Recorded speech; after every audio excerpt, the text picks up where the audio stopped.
ઓમ શ્રી ગણેશાય નમઃ.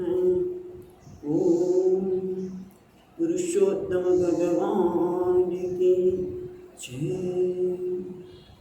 તો પેલા કાઠાગરમાંની વાર્તા વાંચીએ અને પછી આગળ વિચારીએ. તો એક ગામમાં દેરાણી જેઠાણી અને એમના સાસુ રહે છે. પુરુષોત્તમ મહિનો આવ્યો છે. સાસુ અને દેરાણી બંને દરરોજ નદી નાહવા જાય છે, કાઠાગરની પૂજા કરે છે, વાર્તા કરે છે. એટલે આ એક દિવસ દેરાણીને વિચાર આવ્યો કે લાવો મારી જેઠાણી પણ બોલાવો. બોલાવવા ગયા ત્યારે જેઠાણી ઉદ્ધત હોય, અભિમાનના કારણે એને ના પાડી દીધી કે ભાઈ મને નવરાશ નથી, તમે લોકો બધું કહી શકો, કાંઠા કૂપડા કરતા ફરો, પણ મને નવરાશ નથી. થોડા વખતમાં ગયા તો જેના કારણે બધું સ્તંભિત થઈ ગયું. એટલે જેઠાણી સાસુમા પાસે ગયા છે. સાસુમાં એને સલાહ આપી. હવે શ્રદ્ધાપૂર્વક વાતે ગાતે કાઠાગરમાનું પૂજન કર્યું છે. કાઠાગરમાને પ્રસન્ન થયા છે અને પહેલાં જેવું જ યથાવત બધું થઈ ગયું. આ રીતે જેઠાણીને કાઠાગરમાં રખ્યા એવા કોઈને રૂઠશો નહીં, પણ પ્રસન્ન થયા એવા સર્વને પ્રસન્ન થયું. કાઠાગરમાની જય. યાદી વાર્તા.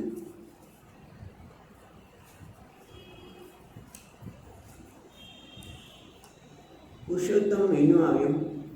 ગામ આખું પુરુષોત્તમ મહિનો નાય છે, દેવ દર્શન કરે છે અને કથા વાર્તા સાંભળે છે. તે ગામડામાં એક ગૃહિણી રહેતી હતી, બહુ જ ભોળી હતી. તેનું નામ બધા ભીલીબાઈ કહેતા. તેને એક છોકરો હતો, તેનું નામ જગો હતું. સીમમાંથી જગો રોજ લાકડા લાવે અને ભીલીબાઈ રોજ બોર લાવે.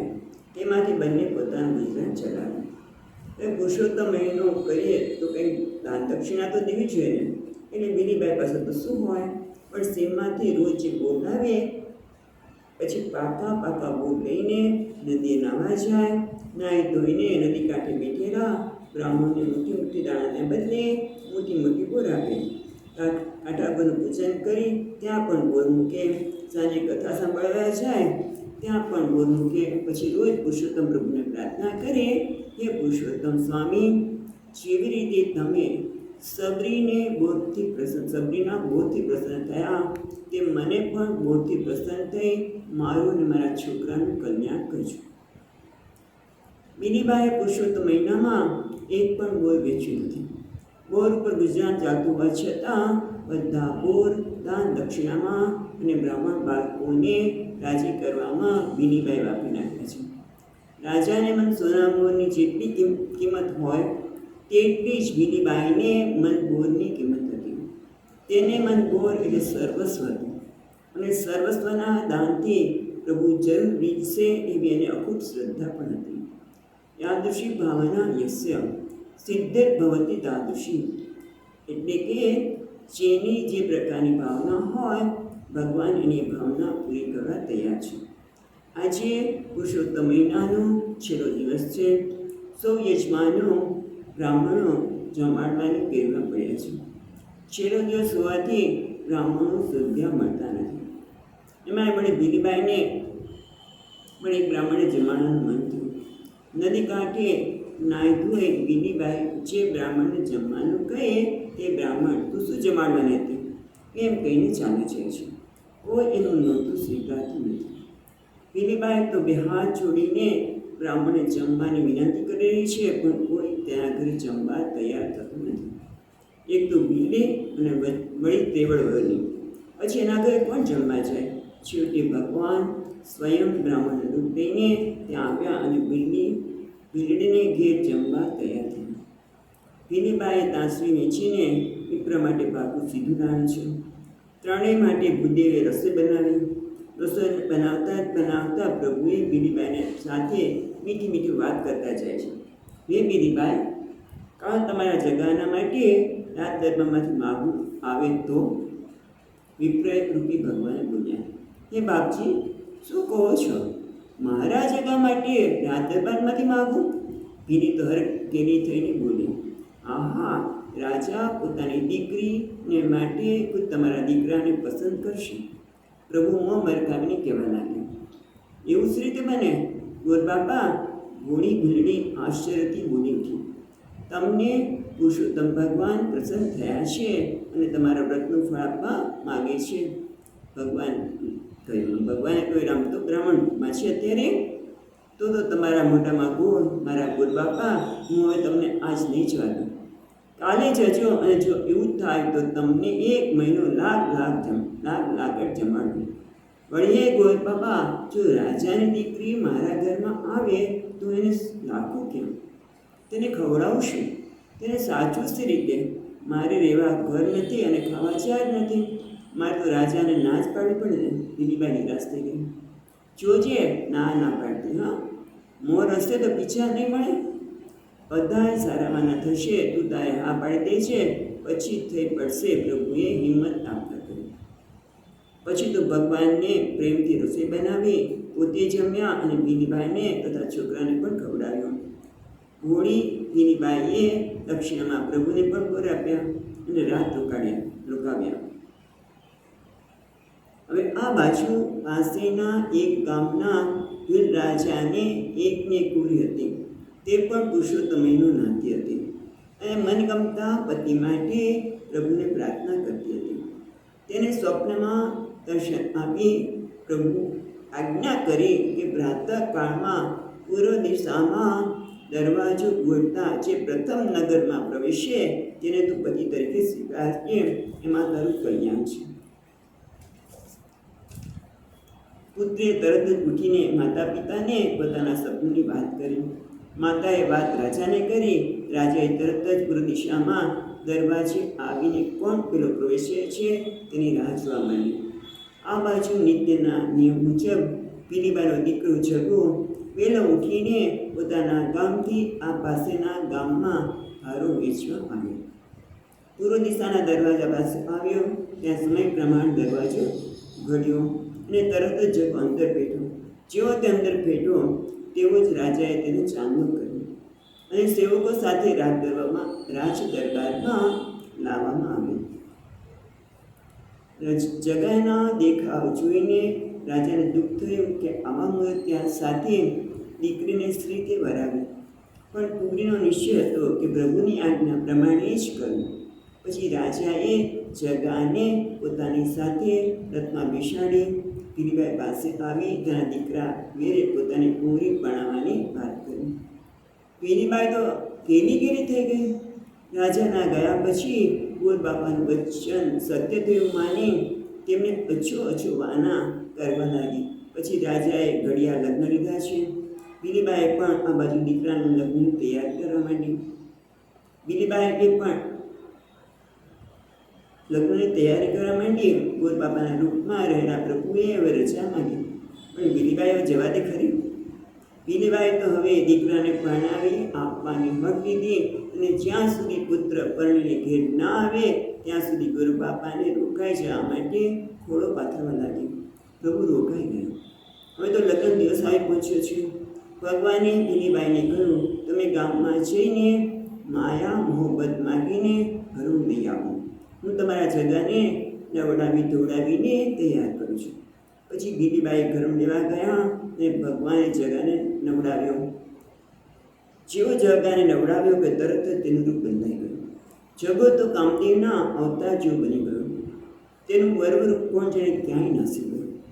આ બાજુ પ્રભુની કૃપાથી જેની પાસે ભીલીબાઈ ઘરેણું માગવા ગયા તે બધાએ પ્રેમથી ઘરેણું આપ્યું. ભીલીબાઈ ઘરેણું માગવા ગયા તે બધાએ પ્રેમથી ઘરેણું આપ્યું. ભીલીબાઈ ઘેર આવ્યા અને દીકરાને જોતા જ આભા બની ગયા. જગાએ બધી વાત કરી કે ગોરબાપાએ જેવો મને નવડાવ્યો કે તરત જ હું આવું બની ગયો. હવે તો ભીલીબાઈને મન ગોરબાપા એટલે દેવ બાપા હતા. વરઘોડો તૈયાર થયો. જગાભાઈ ઘોડીએ ચડી પરણમાં ચાલ્યો. ભગવાન હવે ભીલીબાઈને કહેવા લાગ્યા, ભીલીબાઈ દીકરો ભણે છે, કંઈ ગાણું તો ગાવ. ભીલીબાઈ કહે, મને કંઈ આવડતું નથી, મારે શું ગાવું? ભગવાન કે બોલો તો ખરા, બધું આવડશે. એમ કે પ્રભુએ માથે હાથ મૂક્યો. ભીલીબાઈની જીભેથી મધુર ગાણું ગાવા લાગ્યું. આપણે ગાતા આવડશે કે નહીં ખબર. ચલો આપણે વાંચીશું કે આપતા નહીં આવડે, કારણ કે આપણામાં તો ભગવાન હાથ મૂકે તો થાય. બાપા ગણપતિ ગરબા આવજો મારે આંગણીએ, બાપા ગણપતિ ગરબા આવજો મારે આંગણીએ.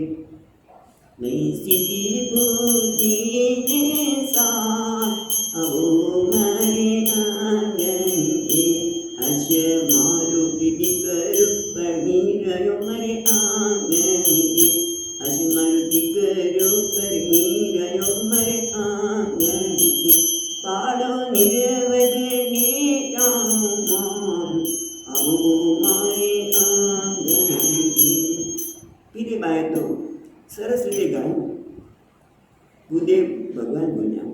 પછી ચાંદ રાજાના દરબારમાં આવી પહોંચ્યો. ગામ આખું વરરાજા જવાબ ઉઠ્યો છે. જોઈને સૌ આશ્ચર્ય પામે છે. વરકન્યાના ભાગ્યના વખાણ કરે છે.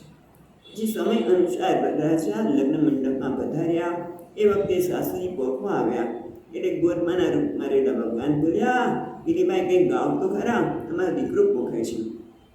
પીલીબાઈ પાછો ગાવા માંડ્યું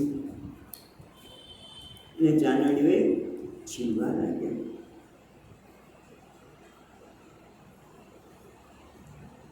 અજનો દીન અતિ રણિયામનો રે, અજનો દીન તે ગાઈ શકાય અતિ રણિયામનો રે, મારા પુત્રના પોખણા થાય, અજનો દીન અતિ રણિયામનો રે. પુરુષોત્તમ પ્રભુના પ્રતાપથી આજનું અદ્ભુત જોણું જોવાય. ગીત છે આજનો દિન અતિ રળિયામ રહ્યો. વાહ વાહ. મંડપમાં બેઠેલા સર્વજનો એક સાથે બોલું થયા. પછી સૌ મંડપમાં આવી પૂછ્યા. વરરાજા લગ્નને માંડવે બાજેટ ઉપર બિરાજ્યા છે. ગોર મહારાજ હાયરું કરી રહ્યા છે.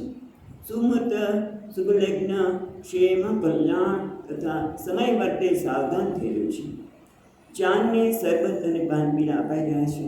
ત્યાં તો ભગવાન પીલીબાઈને ટકોર કરી. પીલીબાઈ માયરું ચાલી રહ્યું છે. હમણાં કન્યાને પણ પધરાવવામાં આવશે, માટે માયરાને લગતું કંઈ ગાણું ગાવ. અને પીલીબાઈના કંઠમાંથી ગાણું ગવાયું.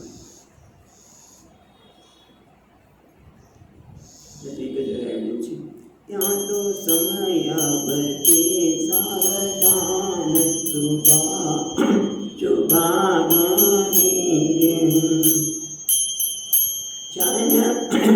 ચાન પામી છે ઘણા માન પાન શુભાગણી.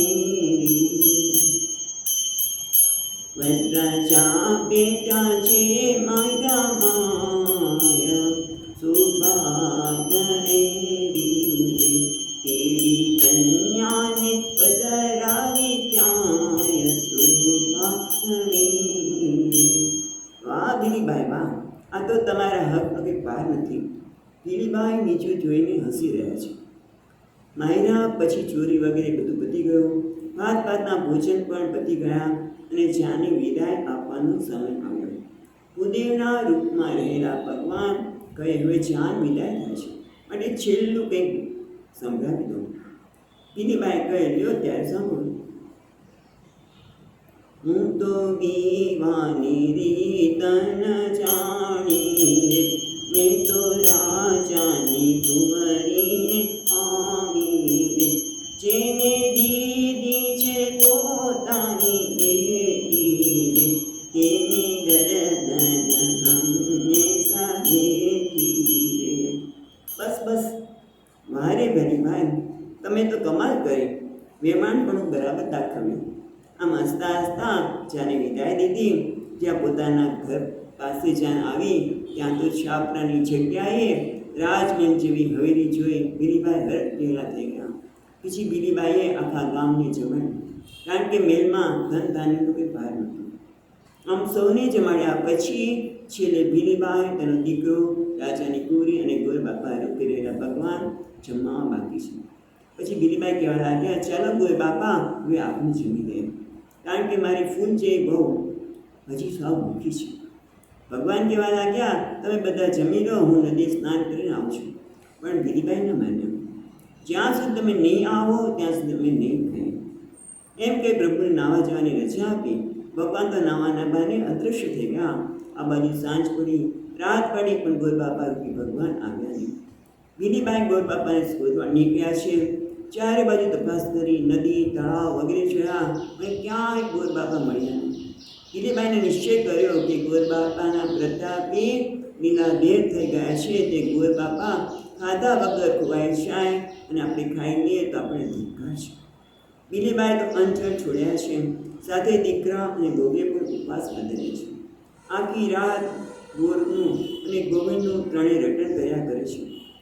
આખરે પ્રાતઃકાળમાં આકાશવાણી સંભળાય, હે ભીલીબાઈ, એ ગોર બાપા બી કોઈ નહોતું, પણ તારી શ્રદ્ધા અને ભોળપણથી પ્રસન્ન થઈને સ્વયં પુરુષોત્તમજી તારે ત્યાં દીકરો બનાવી ગયા છે.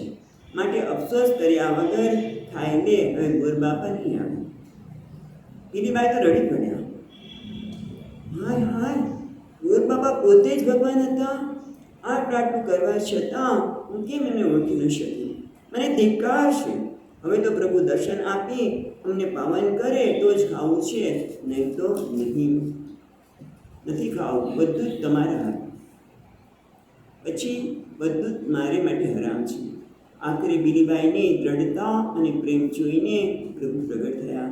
તેમણે ત્રણેય દર્શન આપ્યા છે અને સાથે બેસીને ભોજન પણ કર્યું. પછી મુક્તિનું વરદાન આપીને ભગવાન અદૃશ્ય થયા.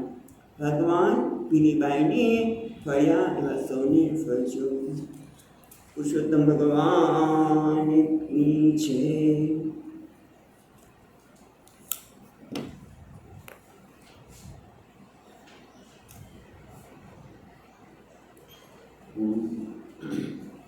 ગણેશાય નમઃ. ઓમ શ્રી સરસ્વતી નમઃ. ઓમ ભાગવત ભગવાનની જય. નમસ્ત્રી પરમહંસ સ્વાદિત ચરણકમલ ચિન્મકરંદાય ભક્તજનમાનસ નિવાસાય શ્રીરામચંદ્રાય.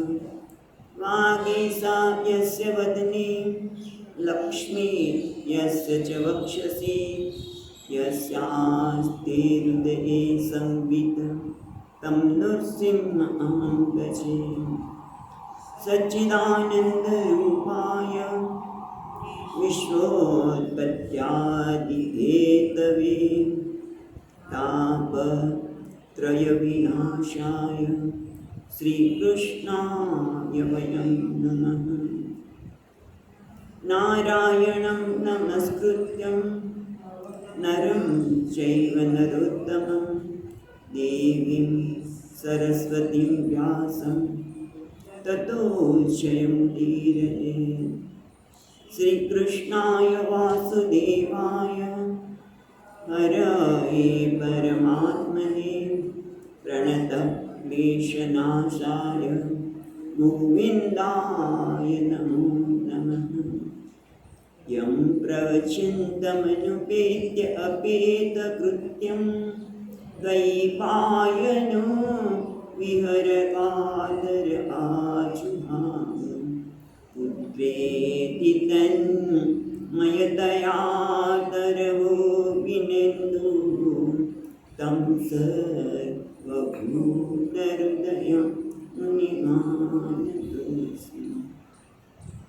જન્માદ્યસ્ય યતન્વયાदितरतः चार्तेष्वभिघ्नस्वराट् तेने ब्रह्महृदाय आदिकवये मुह्यन्ति सूरयः.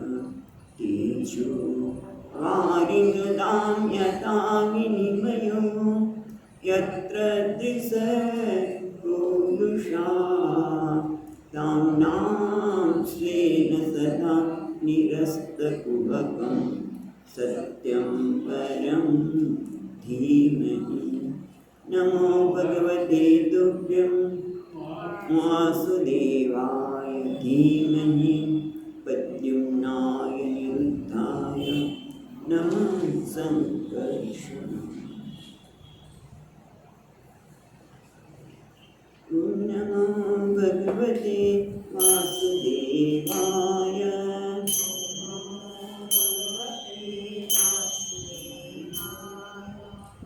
नमो भगवते वासुदेवाय। नमो भगवते वासुदेवाय। नमो भगवते वासुदेवाय। नमो भगवते वासुदेवाय। नमो भगवते वासुदेवाय। वासुदेवाय। नमो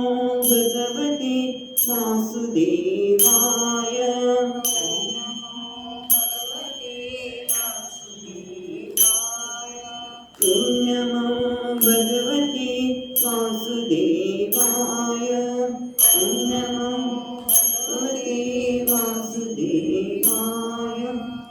नमो भगवते वासुदेवाय। नमो भगवते वासुदेवाय। મહાત્માઓ કહે કે ભગવાનનું નામ જો ભગવાને આપણે અવાજ આપ્યો હોય તો મોટા અવાજે ગાઈએ તો ભગવાનને ગમે છે. હવે આપણે અનુકૂળ લાગે કરશું નારાયણ. નમો ભગવતે વાસુદેવાય. વાસુદેવાય. નમો ભગવતે વાસુદેવાય. નમો ભગવતે वासुदेवाय. नमो भगवते वासुदेवाय. नमो भगवते वासुदेवाय. नमो भगवते वासुदेवाय.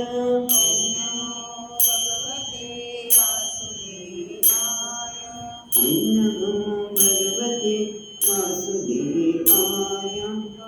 नमो भगवते वासुदेवाय. नमो भगवते वासुदेवाय. नमो भगवते वासुदेवाय. नमो भगवते वासुदेवाय. नमो भगवते वासुदेवाय. नमो भगवते वासुदेवाय. भगवते वासुदेवाय. नमो भगवते वासुदेवाय. नमो भगवते वासुदेवाय. नमो भगवते वासुदेवाय. नमो भगवते वासुदेवाय. नमो भगवते वासुदेवाय. नमो भगवते वासुदेवाय. नमो भगवते वासुदेवाय. नमो भगवते वासुदेवाय. नमो भगवते वासुदेवाय. ओम नमो वासुदेवाय.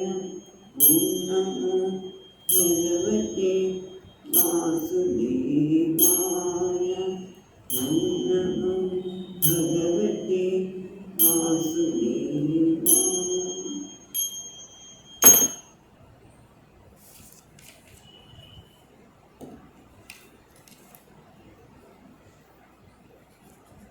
ગઈકાલે આપણે 11મા સ્કંધમાં જોઈ રહ્યા છીએ તે પ્રમાણે મનુ મહારાજ એમના પિતામહ આવીને એમને ઉપદેશ આપે છે. કે બેટા તે જે અહંકારનો આશ્રય લઈને નિરપરાધી દક્ષને માર્યા છે એ બરોબર નથી. ક્રોધ તો નરકનો દ્વાર છે અને વળી આપણા કુળને પણ છાજતું નથી. તો જે ક્રોધ કરીને નિરપરાધીને મારે છે આપણા કુળને છાજતું નથી.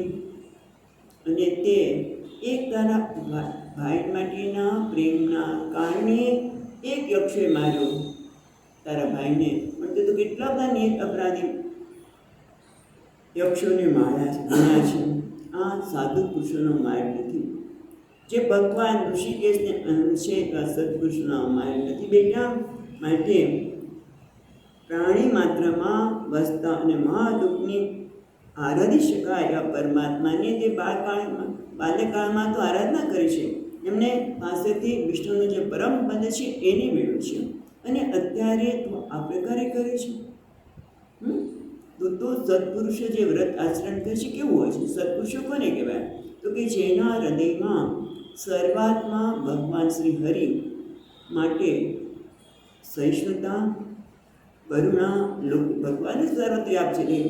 જે પોતાના મોટા હોય, મહાન હોય એના માટે સહિષ્ણુતા, એટલે કે તિતિક્ષા, પછી પોતાને નીચે નિકૃષ્ટ હોય એના માટે કરુણા, દયા, અને સમાન હોય એના માટે મૈત્રી ભાવ હોય, અને બધા જ જીવોમાં પરમાત્મા વાસ કરે છે માટે સમભાવ હોય. આને સત્પુરુષો કહેવાય. અને તો જ ભગવાન એનાથી પ્રસન્ન થશે. અને એથી આજે પ્રકૃતિના ગુણ છે એટલે કયા?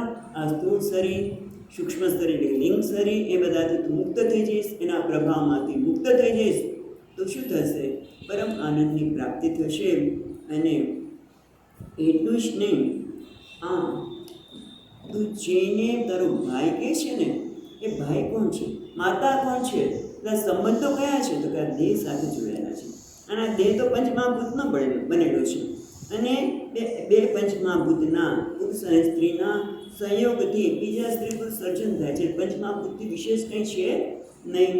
હા, અને હે રાજા, પરમાત્માની માયાને લીધે આ બધા પછી પરમાત્મા જ આ પંચમહાભૂતનું સર્જન કરે છે. એની વાત કરી રહ્યા છીએ કે પરમાત્મા જ પોતાની માયા વડે આ ગુણોમાં ઓછા અંશે વચ્ચે ક્ષોભ પમાડે છે અને સૃષ્ટિનું સર્જન, સ્થિતિ અને સંહાર થાય છે. એટલું જ નહીં, ભગવાન સૃષ્ટિનું સ્થિતિ સર્જન કરે છે તો એમાં વિષમતા આવી ગઈ નહીં? તો ના. જેમ લોહ ચુંબક છે એ લોહ ચુંબકની હાજરીમાં જેમ પહેલાં લોખંડ ભ્રમિત થાય છે, એક આકાર ઉત્પન્ન કરે છે, તેમ આ પરમાત્મા જે નિર્ગુણ નિરાકાર છે એ જ આ અવ્યક્તને વ્યક્ત સૃષ્ટિનું સર્જન કરે છે. અને પછી આપણે 18મા શ્લોકમાં જોયું એ જ કાળ શક્તિ સત્વાદી ગુણોનો પ્રવાહ ક્રમે ક્ષોભ પામવાથી આ સૃષ્ટિનું સર્જન થાય છે. હા, અને પોતે ભગવાન અકર્તા હોવા છતાં સૃષ્ટિનું સર્જન કરનાર બને છે, અસંહાર કરતા હોવા છતાં સંહાર કરે છે, અને અપાલન કરતા હોવા છતાં પાલન કરે છે. એ આપણે વિસ્તારથી જોયું હતું. અને ભગવાન કેવા છે? એ કાળ સ્વરૂપ અનંત અવિનાશી પરમાત્મા સ્વયં અનાદિ હોવા છતાં એક જીવને બીજા જીવને ઉત્પન્ન કરવામાં જાણે કે આદિ કરતા છે. મારનાર પણ એ છે અને જીવાડનાર પણ એ છે. તો પછી એમને વૈષમ્ય પક્ષપાતી ન કહે ભગવાનને? તો કે ના. 20 શ્લોક સુધી આપણે જોયું હતું. 20મા શ્લોકમાં જ કીધું ન વૈ સપક્ષો અસ્ય વિપક્ષ જ એવા. ભગવાને કોઈ પોતાના નથી અને કોઈના શત્રુ પણ નથી. બરાબર? ભગવાન કેવા છે? નિરપેક્ષ છે. અને જેમ પવનના વેગથી ધૂળ ને બધું આવે એમ કર્મના આધીન થઈને જ આ બધાના ભૂતોની ગતિ છે. એટલે ખરેખર ભગવાન કશું કરતા નથી, જીવોના કર્મને આધીન થઈને જ આ બધી તમને વિષમતા જોવા મળે છે. હવે 21મા શ્લોકમાં કહે છે આયુષો અપચયમ જંતો તથૈવોપચયમ વિભુઃ ઉપાભ્યામ રહિત સ્વસ્થ દુષ્ટસ્ય વિધાત્યસો. એટલે ભગવાન કહેવાય છે તો કહે છે આયુષ્ય અપચયમ જંતુઃ તથૈવ તથા એવ અપચયમ. અપચયમ 2 વખત આવે છે શબ્દ. વિભુઃ એ પરમાત્મા, વિભુ એટલે સર્વવ્યાપક પરમાત્મા શ્રી હરિ શું છે? ઉભાભ્યામ રહિત સ્વસ્થ દુસ્થસ્ય વિધાતિ અસો. દુસ્થસ્થ એટલે દુસ્થસ્ય એટલે કર્મને આધીન, પ્રાણીના કર્મને આધીન થઈને આયુષ્ય એટલે પ્રાણી માત્રનું જે આયુષ્ય છે, જેટલું આયુષ્ય છે એ એનો અપચય એટલે ક્ષય અને વૃદ્ધિ. ઉપચય એટલે વૃદ્ધિ, બરાબર. ઉપચય એટલે કાળના વૃત્તિમાંથી પણ રક્ષા કરનાર, વૃદ્ધિ કરનાર પરમાત્મા છે. બીજો અર્થ કયો ઉપચયનો? ઉપચય એટલે વૃદ્ધિ, એટલે મચ્છર વગેરે યોનિમાં જ્ઞાનનો હ્રાસ થાય છે. અપચય એનો મચ્છર વગેરે યોનિમાં એટલું બધું જ્ઞાન નથી હોતું, પણ એમનામાં જ્ઞાન હોય છે. એને પણ ખબર છે કે મારે આ વ્યક્તિને ક્યાં ડંસ આપવો, એ ગમે ત્યાં નહીં આપે. એને એટલી બુદ્ધિ છે, એટલે ભગવાનને બુદ્ધિ શક્તિ આપી છે. કીડીને પણ આપી છે કે પોતે પોતાનો ખોરાક કેવી રીતે પ્રાપ્ત કરે, દરેક જીવને. પણ એ બધો રહાસ હોય છે. જ્યારે દેવતા વગેરે યોનિમાં જ્ઞાનની વૃદ્ધિ થાય છે, આમ કેટલાકમાં જ્ઞાનની વૃદ્ધિ હોય, જ્ઞાનની ઉપચય અને અપચય જ્ઞાનનો થાય છે. એ રીતે પણ લીધું. ઉપચય અને અપચયનો અર્થ આપણે પ્રાણી માત્રની આયુષ્ય અને એનો ક્ષય. આ બધું શેના છે? ઉભાભ્યામ રહે. ભગવાન આ બધેથી રહે છે, એમાં ઉપચય અને અપચય નથી. ભગવાનમાં કોઈ ઉપચય અપચય નથી, એ બંનેથી રહી છે. પણ છતાં દુસ્થસ્ય વિધાતિ અસો. પણ આ બધાને આ જે કર્મને આધીન પ્રાણીઓ છે એને એના પ્રમાણે ક્ષય અને વૃદ્ધિ ભગવાન કરે છે. એટલે ટૂંકમાં ભગવાનમાં કોઈ પક્ષપાત નથી. એટલે નૈપુણ્ય અને વૈષમ્યતાનો દોષ ભગવાનને આપણે આપી શકીએ નહીં. અહીંયા ટીકાકાર કહે છે કે પુણ્ય અને પાપ અનુસાર ભગવાન બંનેમાં કોઈના પુણ્ય કે પાપમાં ભગવાન સાપેક્ષ છે, સમાન છે. સૂત્ર દ્વારા પ્રસિદ્ધ છે બ્રહ્મસૂત્રમાં પણ કે ભગવાન સૃષ્ટિના રચનામાં વિષમતા કે નિર્દયતા, નૈગુણ્ય આ બંને દોષ એમનામાં આવતા નથી. તો બ્રહ્મસૂત્રમાં પણ બહુ ચર્ચા કરવામાં છે. આપણે બ્રહ્મસૂત્ર નહીં જોઈએ, પણ હવે આગળ કે છે પણ તમે એમ કહો છો ભગવાનમાં અક્ષય અને વૃદ્ધિ નથી, રહિત છે, વૈષમ્ય અને ગુણતા નથી. પણ બધા લોકો જુદું જુદું કહે છે. કોઈ કહે છે કર્મના લીધે આ સૃષ્ટિનું સર્જન છે, બરાબર છે. તો કોઈ કે સ્વભાવના લીધે છે. એટલે દરેક વ્યક્તિ જ્યોતિષ વિદ્યાના જાણતા હોય તો જ્યોતિષ વિદ્યા કે આ બધા ગ્રહોને, અમારો આ ગ્રહ અત્યારે આવો ચાલે છે, આ ગ્રહનું આમ છે, અને તમે આ ગ્રહની પૂજા વગેરે કરો. દરેક જુદું જુદું કહે છે. એ શું છે? એ ખોટું છે? તો કહે છે શું છે? જો શું કહે છે આપણે જોઈએ 22મા શ્લોકમાં. કેચિત કર્મ વદંતેનમ સ્વભાવમ અપરે નૃપ એકે કાલ પરે દૈવ પુંસર્પામુક્તા પરે. હે નૃપ, હે રાજન. નૃપ ક્યાં છે? છેલ્લો શબ્દ એટલે લીટીમાં.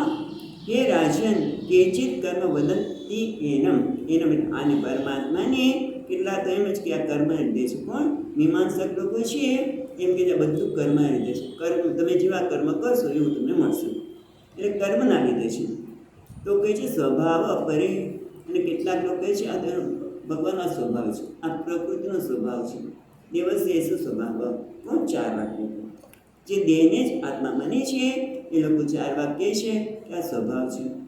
એકે કાલમ. તો કેટલાક કહે છે કાળના ઉપાસકો અને પૌરાણિકો છે એ કાળને આ બધાનું કારણ માને છે. તો બીજા કે દૈવમ. દૈવમ એટલે જ્યોતિષી અને દેવતાના ઉપાસકો કહે છે કે આ બધું ગ્રહોના કારણે છે. પછી કહે છે પુંસમ કામ તાપરે. તો કેટલાક લોકો કહે છે કામશાસ્ત્રીઓ કે આ બધું કામના કારણે છે. પુંસ એટલે વાત્સાયન, પુંસ એટલે વાત્સાયન વગેરે જે કામશાસ્ત્રીઓ છે એ આ ઈશ્વરને કામ સ્વરૂપ કહે છે. અને શ્રુતિ પણ છે. આ શ્રુતિ જે આપે છે એ શેના માટે વપરાય છે આપણે જોઈશું. કામો કાસિત કામ કરોતી કામ કરતા કામ કારિતા નહમ કરતા નહમ કારિતા. આવી શ્રુતિ છે. આ જે બધા છે ને, જ્યારે જન્મ બદલાવવામાં આવે, ઉપનયન સંસ્કાર થઈ ગયા હોય દર વર્ષે જ્યારે જનોઈ બંધવામાં આવે ત્યારે સ્વામીજી કહેતા કે આ શબ્દ બોલે છે કે ભગવાન કામો કાશે નાહમ કાશે, આ બધું જે કંઈ મારા વર્ષ દરમિયાન કંઈ પણ થયું છે એ કામને કારણે છે. કામ કરતા છે, હું કરતા નથી. કામ કરાવનારો છે, હું કરનાર નથી. એવું મહારાજ ઉપનિષદમાં આવેલું છે. પછી ધનસુધરી મહારાજ આ કામને શું કહે છે? સંકલ્પ. કામ એટલે સંકલ્પ. આ સંકલ્પ જ સર્વના કારણ છે. આ બધા જુદા જુદા કહે છે એ તો ખાલી નામ માત્ર, સત્ય નથી. આ બધું નામ માત્ર છે. બીજા પ્રશ્ન કરે છે, નાનું કર્માદિ નામ જડત્વાદિ સ્વરૂપતઃ અપી ભિન્નત્વાદ કથમ ઐક્યત્વમ. તમે તો કહો છો આ બધું નામ માત્ર છે, બધું એક છે, પણ એ કેવી રીતે બની શકે?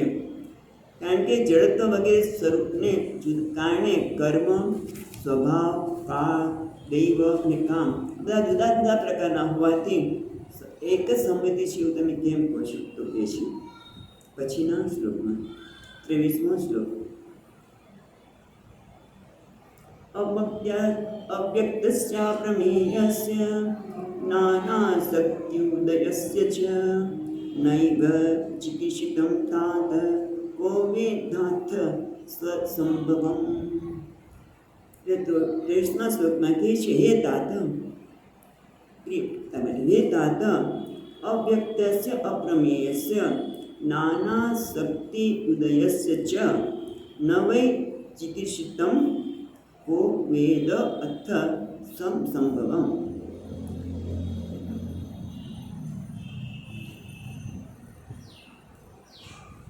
તો કહે છે, હે તાત, અવ્યક્ત જે કોણ છે? અવ્યક્ત છે, વ્યક્ત થયેલો નથી પરમાત્મા, જેને આપણે આંખો દ્વારા જોઈ શકતા નથી. અને કેવો છે? અપ્રમેય છે.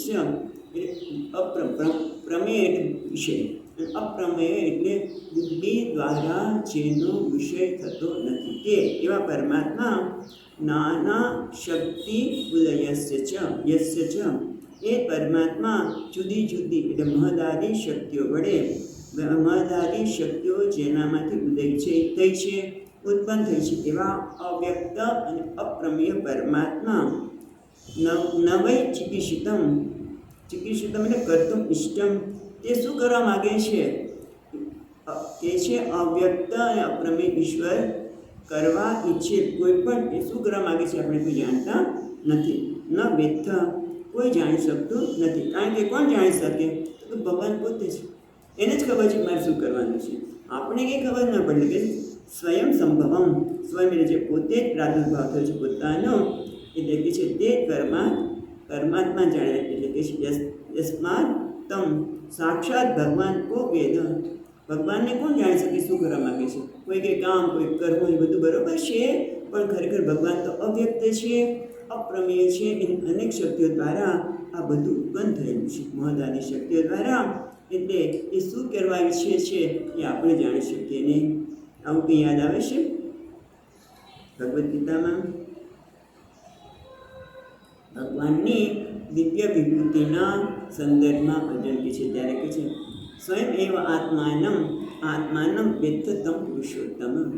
એટલે કે છે હે સઘળા ભૂતોમાં સર્જન કરનાર, દેવના દેવ, જગતના સ્વામી, હે પુરુષોત્તમ, આપ પોતે જ આપને જાણી શકો, બીજા કોઈ જાણી શકે નહીં. એટલે તમારી વિભૂતિનું વર્ણન તો તમે જ કરી શકો, બીજા કોઈ તમને જાણતા નથી. એમ અહીંયા પણ કહે છે કે ભગવાન શું કરવા ઈચ્છે છે એ ભગવાન જ જાણે, આપણે કોઈ જાણી શકીએ નહીં. પછી ઋગ્વેદમાં પણ આવું કહ્યું છે, ખાલી ગુજરાતી જોઈશું તો કહે છે, ખરેખર બ્રહ્મ તત્વ વિશે કોણ જાણી શકે? અહીં કોઈ પણ તેના વિશે બોલી શકે? આ વિભિન્ન સૃષ્ટિ ક્યાંથી ઉત્પન્ન થઈ? આ સૃષ્ટિના સર્જન પછી દેવો થયા કે પહેલાં ઇન્દ્રિયો થઈ? કારણ કે અમુક જગ્યાએ એવું બધા કે ઇન્દ્રિયોને પહેલાં સર્જન થયું, પછી ઇન્દ્રિયોના દેવતા પછી સર્જન થયા. તો પછી જે દેવોનું સર્જન થયું એ સૃષ્ટિની પછી થયું, તો દેવતા પણ ન જાણી શકે. દેવતાનું સર્જન થયું છે એટલે દેવતાઓ પણ એની પછી થયા છે, તો કોણ જાણી શકે આ સૃષ્ટિ ક્યાંથી ઉત્પન્ન થઈ? આવું ખરેખર કોઈ જાણી શકે નહીં, પરમાત્મા જ પોતે જાણી શકે.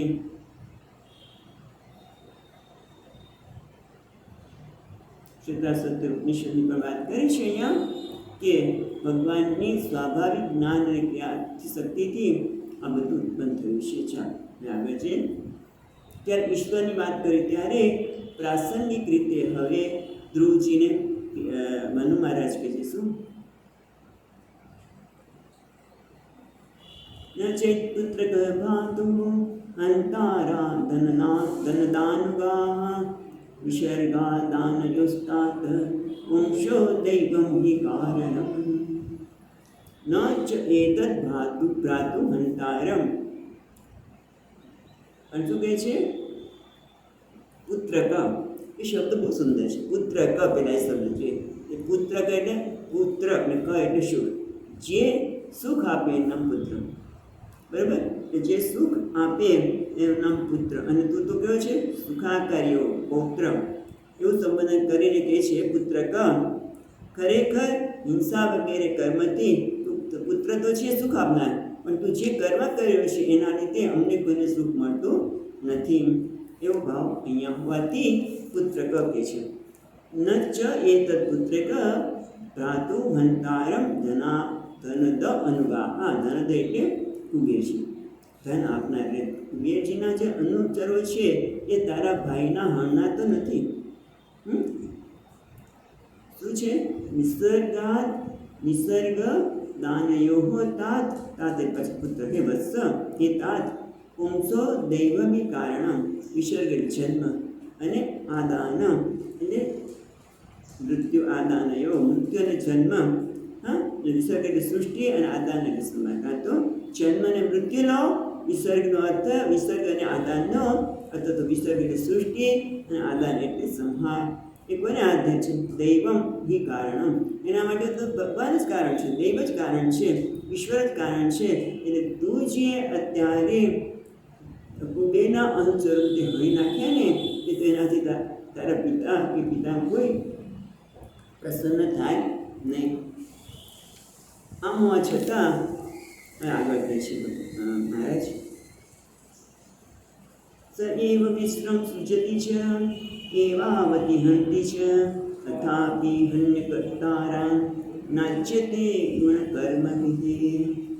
એટલે કે છે સ એવ પરમાત્મા જ. સ એટલે તે એટલે પરમેશ્વર. સ એવ વિશ્વમ સૃજતિ, એ જ આ જગતને ઉત્પન્ન કરે છે. સૃજતિ ચ એવ અવતિ હંતિ છે. અવતિ એટલે પાલન કરવું. અને તે જ પાલન કરે છે અને હંતિ એટલે સંહાર કરે છે. પણ કરે છે છતાં પણ શું છે? અથાપિ હિ છે ને, હિ અનહંકારાત ન આચ્યતે ગુણકર્મભિ. તેમ છતાં એ બધું કરે છે ત્યારે પણ એને અહંકાર નથી. હું કરું છું, હું બોલું છું, બીજાએ બોલવું પણ અહંકાર જ છે.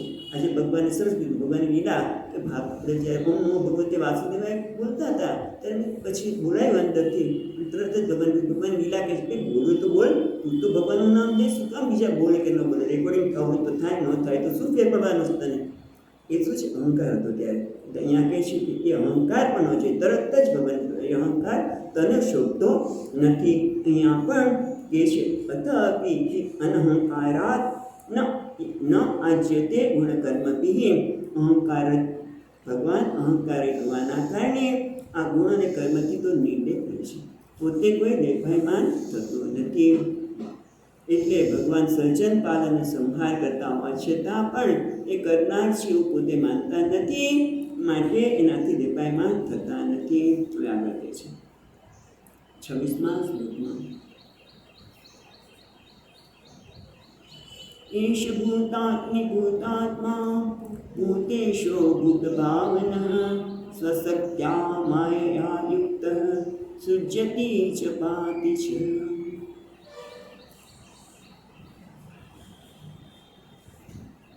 એશ ભૂતાની ભૂતાત્મા ભૂતેશો ભૂતભાવનઃ. એશ એટલે આ કોણ? પરમાત્મા. ભૂતાની એટલે પ્રાણી માત્ર, સર્વ પ્રાણી માત્રના કહેવાય છે ભૂતાત્મા. ભૂતાત્મા એટલે અંતરાત્મા, સર્વના અંતરાત્મા છે. એટલું જ નહીં, ભૂતેશ ઈશ્વર નિયંતા, પ્રાણી માત્રના નિયંતા પણ એ છે અને પ્રાણીઓના અંતરાત્મા નિયંતા ઈશ્વર. તથા ભૂત ભાવન, ભાવન એટલે રક્ષા કરે, સર્વ પાલક.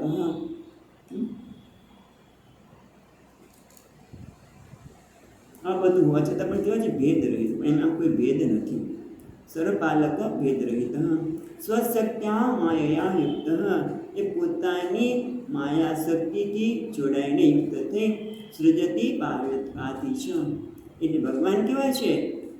સર્વાત્મા છે, સર્વ અંતરાત્મા છે, ઈશ્વર છે, બધાનું રક્ષા કરનાર છે, પણ છતાં બધાથી રહિત છે. અને એના કારણે પોતાની માયાથી જોડાઈને આ સૃષ્ટિનું સર્જન, પાલન અને સંહાર કરે છે. માટે શું કરવું જોઈએ? જે પરમાત્મા આટલા મહાન છે એના માટે શું કરવું જોઈએ? હવે આપણે 27મા શ્લોકમાં કહીશું. તમેવ મૃત્યુ અમૃતમ तात દૈવમ સર્વાત્મનોપેહિ જગત્પરાયણમ યસ્મૈ બલે વિશ્વસૃજો હરન્તિ ગાવો યથા વૈ નસિતામન્યંત્રિતા. તમેવ મૃત્યુ અમૃત્ય, અમૃતમ છે. તમ એવ મૃત્યુ અને અમૃત. હે तात, હે પુત્ર, તે જ મૃત્યુ પણ છે ને અમૃત પણ છે. કેવી રીતે? જે ભક્તો નથી એના માટે મૃત્યુ સમાન લાગે, અને જે ભક્તો છે એના માટે કહેવાય છે અમૃતરૂપ છે. અને એટલું જ નહીં, જગત પાર પરાયણમ, એ જગતના એ પરમ આશ્રય છે. એવા સર્વાત્મના, એવા પરમા જે સર્વાત્મા છે એને સર્વાત્માના ઉપેહી, ઉપેહી એટલે શરણે છે. તું એ પરમાત્મા ભક્તો માટે મૃત્યુરૂપ છે, ભક્તો માટે અમૃતરૂપ છે. એવા પરમાત્માને તું શરણે જા. કેવી રીતે? ભગવાન કેવા છે? યસ્મૈ બલિ વિશ્વસૃજો હરન્તિ ગાવો યથા વૈ નસિદામયંતિ. ભગવાન કેટલા મહાન છે! ભગવાન કશું કરતા નથી, પણ ભગવાન કેવા મહાન છે? તો કે યસ્મૈ બલિ વિશ્વસૃજો હરન્તિ. હરન્તિ એટલે લાવે છે, હરી જાય છે ને, હરન્તિ એટલે લાવે છે. શું લાવે છે? બલિ એટલે ભેટ. કોણ લાવે છે? વિશ્વસૃજો એટલે વિશ્વનું સર્જન કરનાર બ્રહ્માજી. પણ જે બધા દેવો છે ને, બ્રહ્માજીને એક નામ આપ્યું, બીજા બધા દેવો જે સૂર્ય છે, ચંદ્રમા છે, બધા દેવો છે, બધા જ ભગવાન માટે ભેટ લાવે છે. ભગવાન માટે ભેટ લાવે છે. કેવી રીતે? એમને પ્રસન્ન કરે છે. એમને જે કંઈ કામ આપ્યું હોય, પરમાત્મા એ કામ કરે છે, એનું નામ ભેટ. બીજી કઈ ભેટ એમને આપી શકાય પરમાત્માને? તો પણ એ જે પરમાત્મા જે કરાવે છે તે કર્મ કરે છે. પણ કેવી રીતે? ગાવો યથા વૈ નસિદામયંતિતા. જે રીતે નાકમાં દોરડું નાખેલું જે બળદ હોય ને, એ બળદથી જે એ લોકો પણ કહેવાય છે નિયંત્રિત છે. નિયંત્રિત છે એટલે કે એ પણ ભગવાન જે કામ કરાવે એ ક્યારેય અપ્રસન્ન થઈને નહીં, પ્રસન્નતાપૂર્વક કરે છે. સૂર્યનારાયણ ક્યારેય થતું નથી કે રોજ સવારમાં બેન ઉઠવાનું, બધાને પ્રકાશ આપવાનો.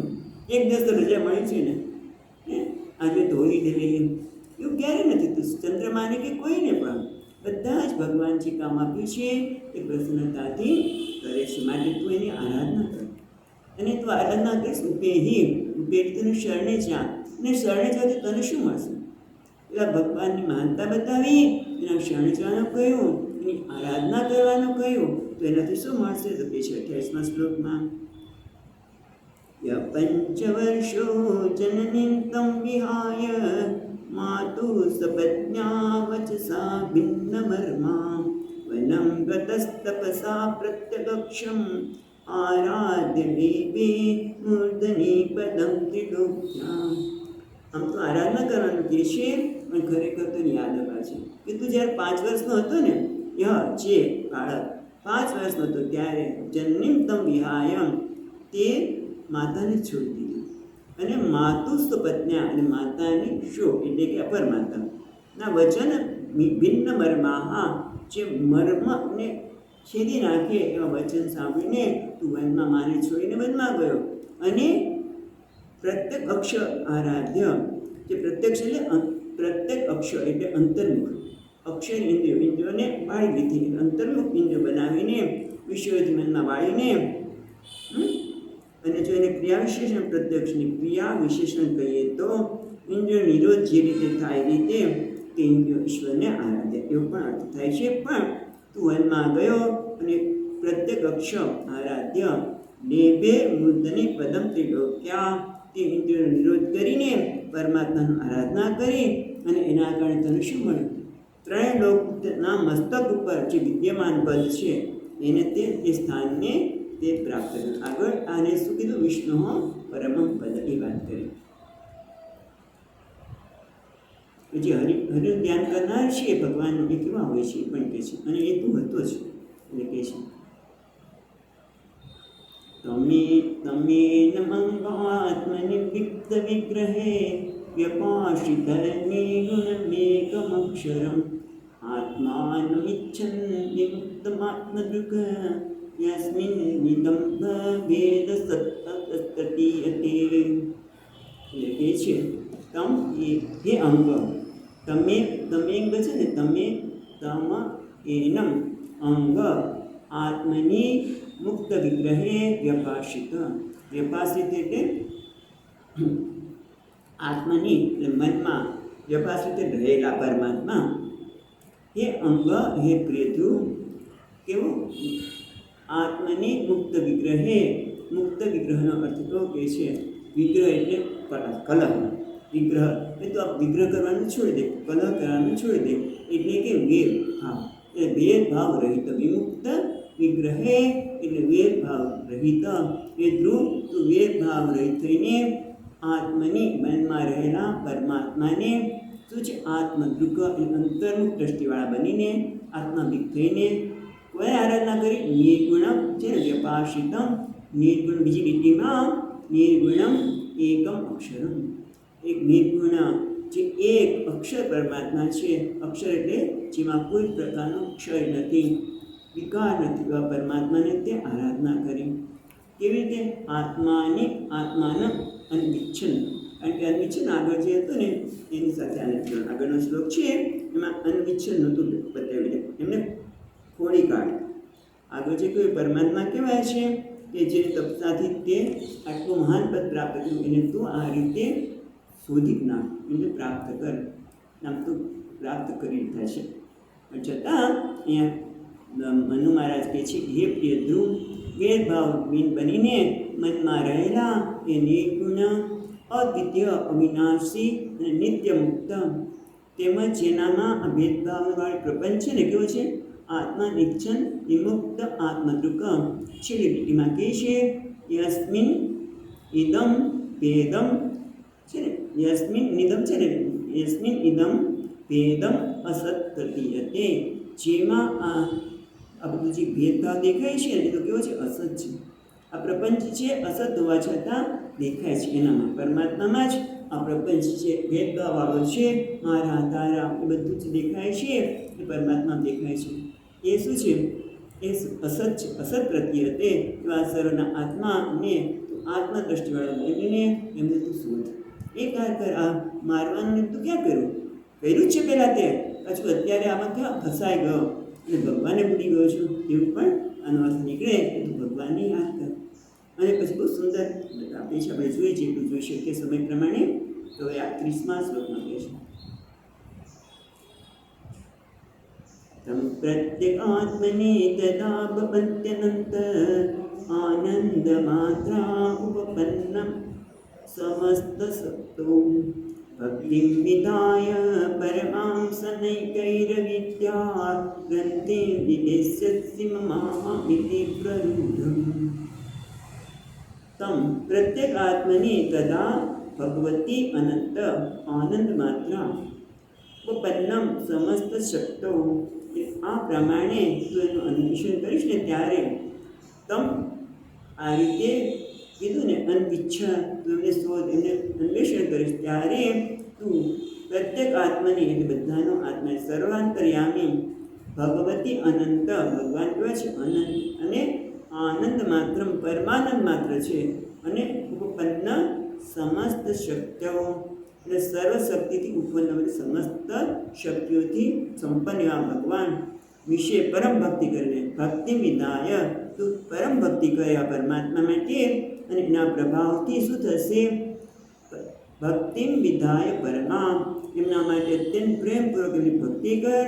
જે બધાના હૃદયમાં અને તારા હૃદયમાં પણ મનમાં નિર્ગુણ એક અક્ષર પરમાત્મા છે એની ભક્તિ કરીને તો અત્યંત દ્રઢ ભાવે કરીશ ત્યારે શું થશે?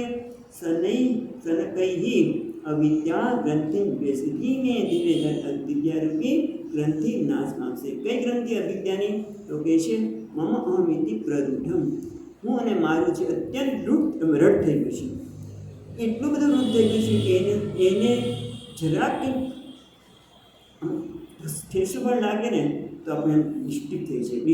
એટલી પ્રવૃત્તિ છે એને પણ તું ધીમે ધીમે આ ગ્રંથિને તું કાપીશ, આ તો એને દૂર કરીશ. પણ એના માટે ભગવાનની ભક્તિ તું કર, જેના કારણે આ અસત પરમાત્મા મમ અને અહમ એ તો અસત જ છે, પણ છતાં એટલી ગ્રંથિ દ્રઢ થઈ ગઈ છે એને તું કાપી નાખીશ.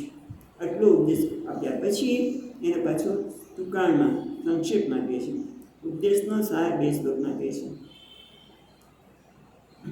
31મા શ્લોકમાં સંયચ્છંદો સંભદ્ર તે પ્રતીપમ શ્રેયસામ પરમ શુદ્ધેન ભૂયસા રાજન નગદેન યથામયમ. એ કહે છે શ્રેયસામ એટલે પેલી લીટીમાં બીજા ચરણમાં સંયચ્છ એટલે ઉપસંહાર. આમ તો સંય છે ને તમે ખેંચી ઉપસંહાર. શું ઉપસંહાર? તો કે રોષમ તે પ્રતિપમ એટલે આ વિઘાતક જે તારા મનમાં ક્રોધ ઉત્પન્ન થયો છે એને તું લઈ લે. કેમ? શ્રેયસામ પરમ, જે ધર્મને માનનારા છે એવા લોકો ને અત્યંત પરમ એટલે અત્યંત જે ધર્માધીન છે એવા લોકો, અને શ્રુતેન ભૂયસામ અને શાસ્ત્રમાં પણ વારંવાર કહેવામાં આવે છે કે રોષ કરવો એ બરોબર નથી, ક્રોધ એ તો નર્કનું દ્વાર છે. માટે તું એને ધીમે ધીમે એને ઉપસંહાર કર, તો શું થશે? ભદ્રંતે તારું કલ્યાણ થશે. પણ એના માટે દ્રષ્ટાંત આપે છે. શું? ન અબદેન, અબદે એટલે ઔષધ, ઔષધ વડે યથા અમયમ, જેમ ઔષધ લેવામાં આવે તો રોગ છે એ દૂર થઈ, એમ તું જેમ જેમ ભગવાનનું સ્મરણ કરીશ એટલે તારામાં રહેલો રોગ છે દૂર થશે. આ રોગને પેલા દૂર કરી દે.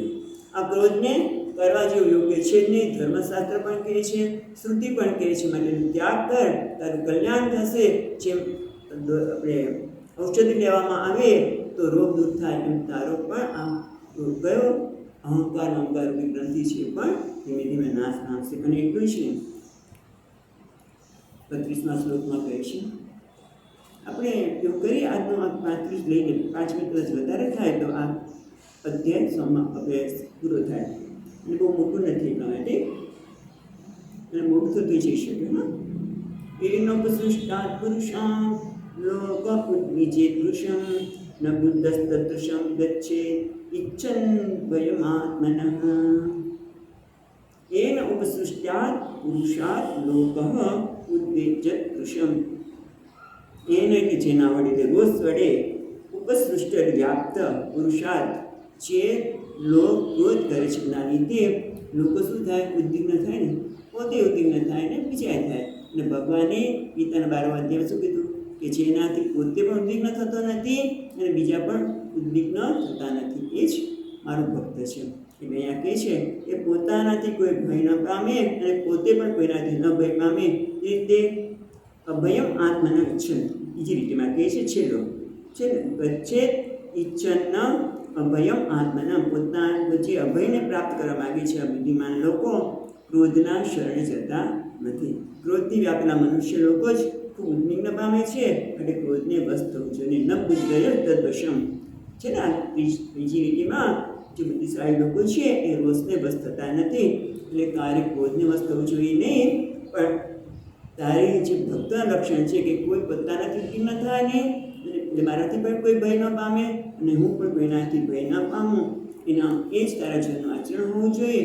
આ ક્રોધ તો બરોબર થતો નથી, માટે અભિષ્ઠતા લોકોએ ક્રોધનો ત્યાગ કરવો જોઈએ. એટલું જ નહીં, હવે એને કહે છે કે તું જા અને ક્ષમા માંગ.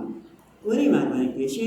તો કહે છે 33મા શ્લોકમાં હેલંબી સંભાતૃ તરદસ્ચ ત્વયા કૃતમ યજ્ઞવાન પુણ્યજનાન ભાત્ર ઘંટાન યત્મર્ષિત. હેલમ, હેલમ એટલે અવજ્ઞા. જેની તે અવજ્ઞા કરી છે. કોની?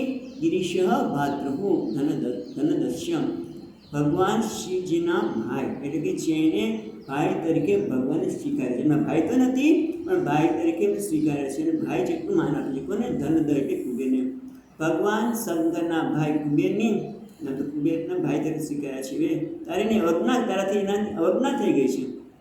કારણ કે ભાઈનો વધ કરનાર છે એમ માનીને ક્રોધે ભરાયેલા તે દક્ષનો સંહાર કર્યો છે. એટલે કહે છે કયા કૃતમ હેલમ તયા કૃતમ, તો એનું જે ધનદર છે એનું. અને એટલે કે યદ આ કારણેથી જગન જીજ્ઞિતમાન પુણ્યજનાન ભાતૃહંતા નિત્ય મનુષ્યદ. એટલે તે ભાઈના હરનાર છે એવું માનીને ક્રોધમાં આવી જઈને આ બધા જ પુણ્યજના યક્ષનો તે વધ કર્યો છે. અને આ કારણે એ કુબેરજીનો પણ ખરેખર અવજ્ઞા કરી છે, એનો દોષ કર્યો છે. માટે શું કર્યું છે? તો 34મા શ્લોકમાં કહે છે તમ પ્રસાદ ગત્યા આશુ વત્સ્યા આશુ સનત્યા પ્રશ્નોક્તિભિ ન યાવન મહતા દેશ પુનમ નો અભિભવિષ્યતિ. એટલે કે છે તમ હે વત્સ, તમ પ્રસાદય વત્સ આશુ આસુર શીઘ્રમ. તું જાય હવે તરત, બહુ વિચાર ન કરતો, તરત જઈને તેમને પ્રસન્ન કર. તમ પ્રસાદય તેમને પ્રસન્ન કર. કઈ રીતે પ્રસન્ન કરવા? કે સંધ્યા એને પ્રણામ કરીને, અને પ્રશ્નયો ઉક્તિભિ, જે બ્રહ્મ પ્રશ્નને ભગવદ્ ગીતામાં ભણાવે છે, ગુરુ પાસે જાઓ ત્યારે નમ્રતાપૂર્વક ગુરુને પ્રણામ કરી અને પછી પ્રશ્ન કરવા જોઈએ. એટલે કે સ્તુતિ કરવી. અહીંયા પ્રશ્નયો એટલે સ્તુતિ કરવી. તો વિનમ્રતાથી છે અને વિનમ્ર વાણીથી તેમની સ્તુતિ કર. કેમ? ન યાવત મહતા તેજ પૂનમ ન અભિભવિષ્યતિ. જ્યાં સુધી આ લોકો તેજ એટલે આ મહાન પુરુષોનો જે તેજ છે ને, એટલે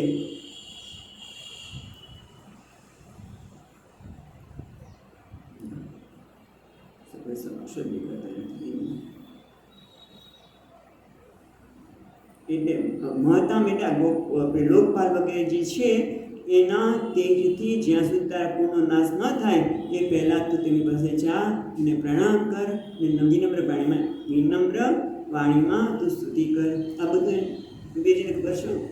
આજે ચાલી રહ્યું છે એટલે કે છે એવં સાયં ભૂપુત્રોત્રમ અનુશાસ્યચ મનુત્વમ તેનાભિવદંતિ સાકમ ઋષિભિ સ્વપુરમ એવં. આ રીતે સ્વયંભૂ મનુ ધ્રુવ જે પોતાનો પુત્ર ધ્રુવને અનુશાસ્ય ઉપદેશ આપીને પછી તેને અભિવંદિત અને એમને પણ ધ્રુવજી પણ એમને પ્રણામ કરીને અભિવાદન કર્યું. અને આ પછી સ્વયંભૂ સાકમ એટલે સાથે પણ ઋષિ પણ આવ્યા હતા ને, સાથે બધા ઋષિઓ સાથે મનુ મહારાજ પોતાના લોકમાં ગયા. આ રીતે એના અધ્યાય સમાપ્ત થાય છે. इति श्रीमद्भागवत महापुराणे पारमहंस्यां संहितायां चतुर्थस्कन्धे एकादशोऽध्यायः।